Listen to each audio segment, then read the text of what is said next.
টাইমে আসবে, টাইমে যাবে। আমাকে বলতে হবে কেন? আপনি কি স্যালারিটা পাচ্ছেন?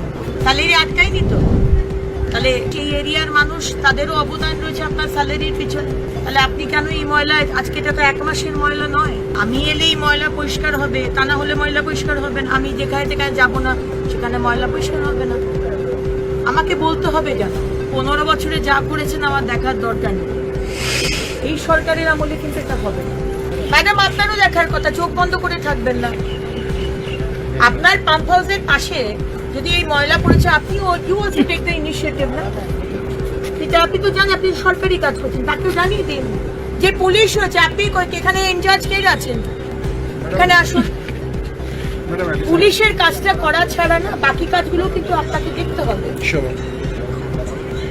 আমি যদি কোনো মেয়ে অত্যাচার হয় আমি দেখবো, কেউ যদি জল না পায় আমি দেখবো, কারো যদি আগুন লাগে আমি দেখবো। আমি যেরকম অনেক কিছু দেখবো, আমার চোখের সামনে যদি আসে, আপনিও চোখটা বন্ধ করে মাস্ক পরে চোখে কাপড় লাগিয়ে থাকবেন না। যদি দেখেন যে রাস্তার মাঝে এরকম ময়লা পড়ে রয়েছে, আই নো আমরা সব ইউজ টু হয়ে গেছি, 15 বছর ধরে আমরা ইউজ টু, কিন্তু এখন আর ইউজ টু হওয়া যাবে না। আমি কিন্তু রাস্তায় দাঁড়িয়ে I will make an issue যে কেন ময়লাটা তোলা হয়। এবার কালকের মধ্যে এটাকে পরিষ্কার করা। আমি কেএমসির কমিশনার ম্যাডামকে জানাচ্ছি, কি সমস্যা আছে আমি জানি না, আপনি বললেন, আমি কথা বলছি, সমস্যার সমাধান করব, কিন্তু কাজটা যেন হয়েছে, ঠিক আছে না? আর আপনার এরিয়াতে আমি আবার 2 দিনের মধ্যে আসবো। কোথাও